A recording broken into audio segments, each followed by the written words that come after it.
This is Zen, And this is Edge. bringing you another Artists of War commentary.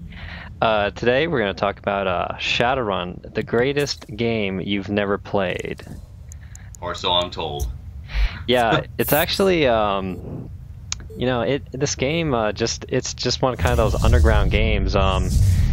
When it was released, it never really caught on, and I was so surprised because it's Well, I can see such a why great now, game. because, it's just like the Japanimation, from what you were doing there by going through those walls, it'll, cause kids seizures.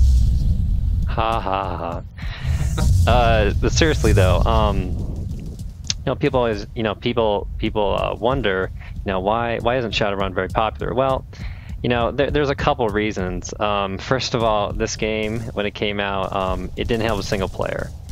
So automatically, that totally just rules out a ton of different people. Yeah, casual gamers specifically. Yeah. I mean, there's a lot of people that just go to GameStop and they just want to play a single player. So, you're paying $60 for a multiplayer game, and some people don't find that's a good value.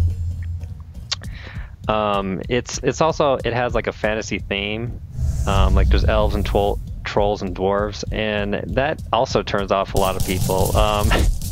Oh yeah, that's a deterrent for me right there. Yeah, I mean, it's like you compare the two biggest shooters. Let's see, you got Gears of War, which is like, military shooter. Then you have Halo, which is sci-fi, and then you have Call of Duty, which is now Modern Warfare. So it's not a popular theme. And then the other thing is that it's called Shadowrun. And what's interesting about that is that Shadowrun originally was a role-playing game. So you're taking a role-playing game and turning it, into a shooter. So you're totally alienating those previous fans. And then, you're making a shooter and people will say, well, I've never heard of Shadowrun. I mean, it's always hard to, launch a new IP and have it kind of be completely different and have people accept it. I mean, it's people just like kind of the same stuff, unfortunately, and those are kind of the reasons it really didn't go too noticed. But I want to talk about the game, why it's so great. It's really nothing you've ever played before. If you were to compare it, you could say it's like Halo Reach on steroids. This game came out in 2007, but it's more complicated than Reach. Reach actually took some of it. It seems like it took some of its ideas from this game. As you're watching the video, you see me teleporting a lot, and that's really one of the big gameplay elements. Is that you can teleport through walls, and it.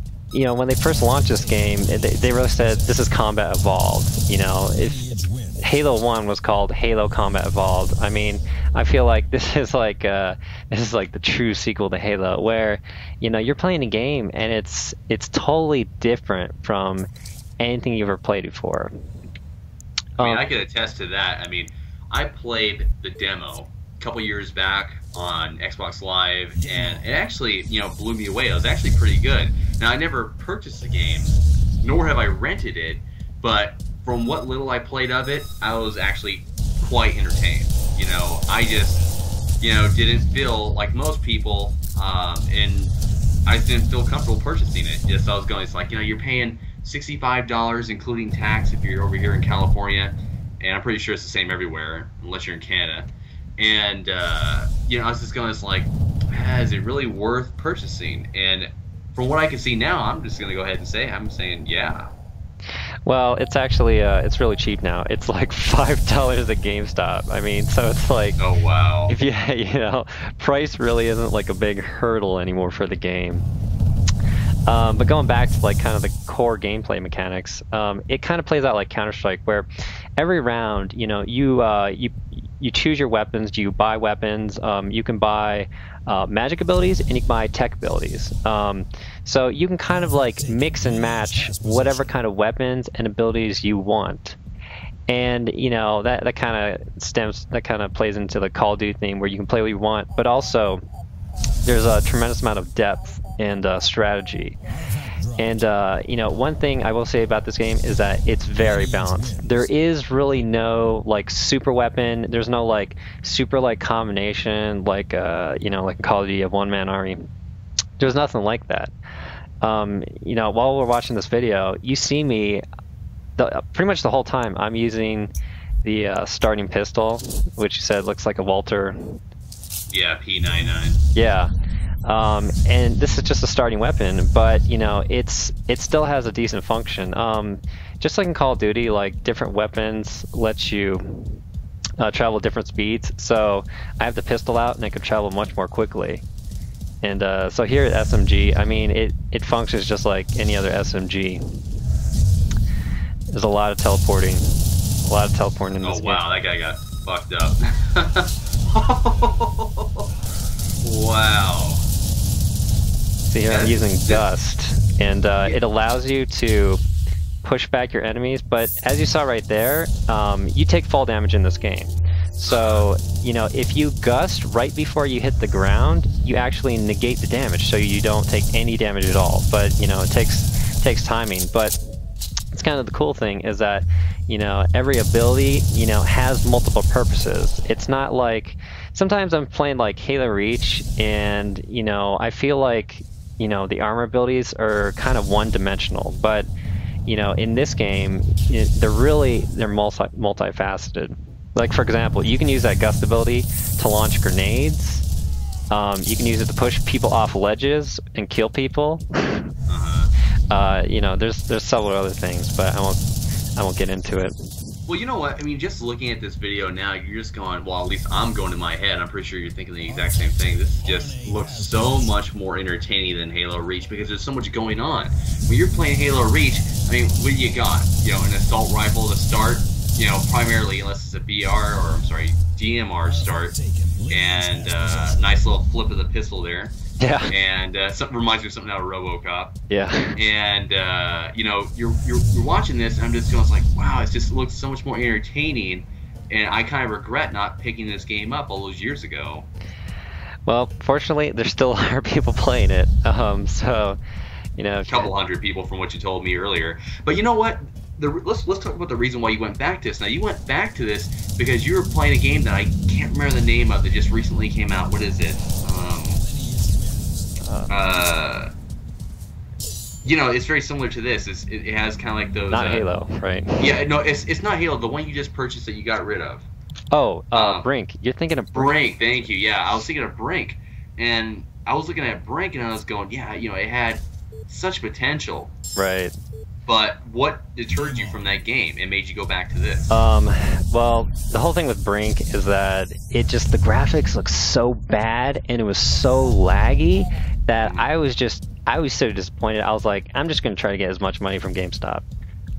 So yeah. But for that game, wow. But it's like, you know, I came back here. It's like, oh, okay, you know, it's like I'm gonna have a good time. Here, I'm running around with the katana.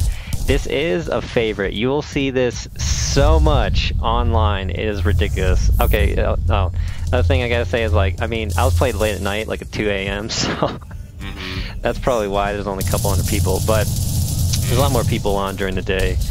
But man, that katana is ridiculously popular. You gotta watch out for that thing.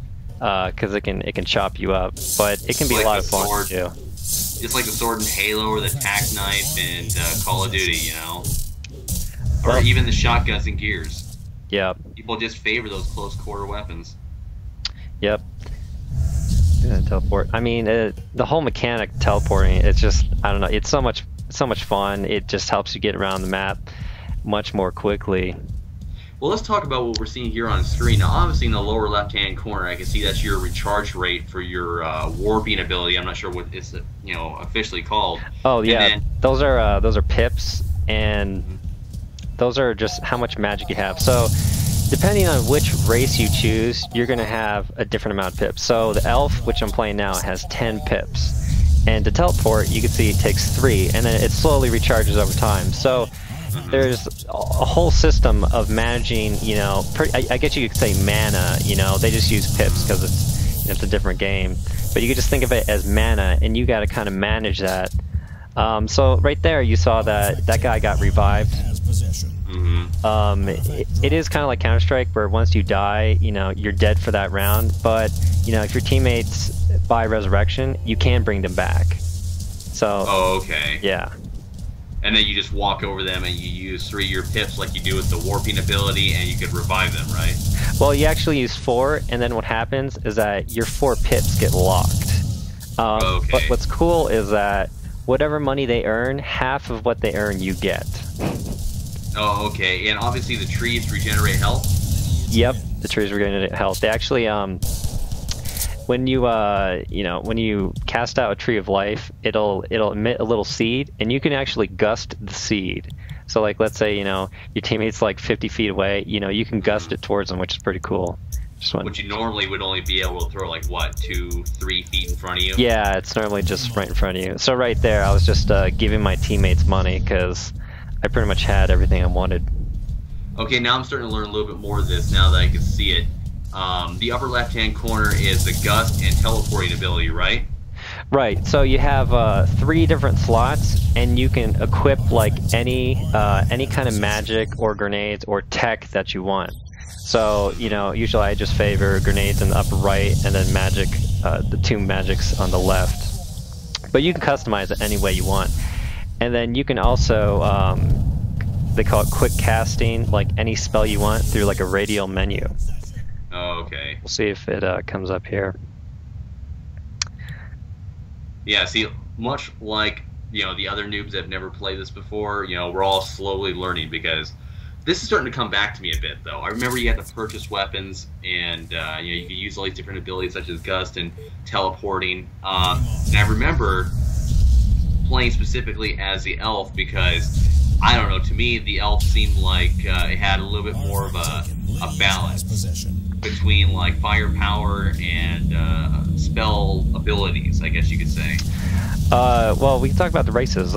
Elf is the most popular, primarily because A, it recharges health, and B, it's the fastest race. People love to use katanas. The other race is, you got trolls, which are kind of big, fat. They have, you know, the most health, and they have the ability to harden. So what happens is that when they get shot, you can see these spikes on their back actually pop out, and they can take a lot more damage. So you can just think of them as, you know, tanks, like you do in like World of Warcraft. Then you have dwarves, which have the most amount of pips. They have 12.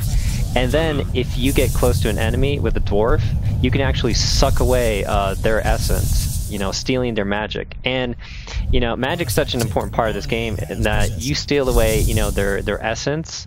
You know, that can really like hamper their mobility. You know, they can't put out any trees, they can't gust. So that's another big part.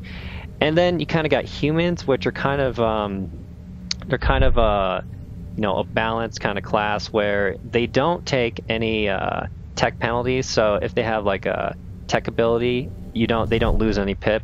And then they actually start out with $500 on the extra $500 on the first round. Nice. Yeah. Now, obviously, this person right here, which is not you. Yeah. Well, he's dead now. Was a human, right? Yeah. Okay, and the humans, like the elves, have the ability to purchase a variety of items. And I guess he had purchased a glider, right, on his back? Yeah.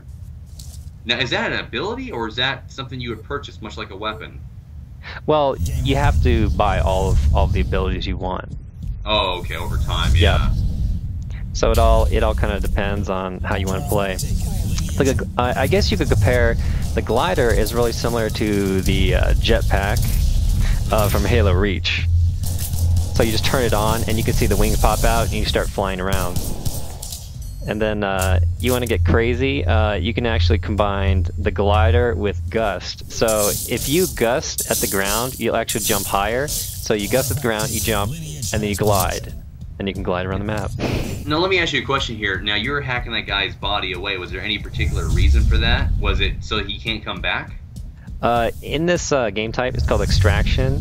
You can actually clear bodies. So you have to do damage to them, and at a certain point in time, then they can't be revived, and their body disappears from the map forever. Okay, so it had nothing to do with you hacking away his body with that katana. Well, it had a purpose. Oh no, yeah, I know that's the purpose, right? To make sure they don't come back, right? Exactly. Yeah. That's what I was asking. Okay. Yeah. All right. Well, that's the end of the video. We are the Artists of War. Thanks for watching. Have a great night, people.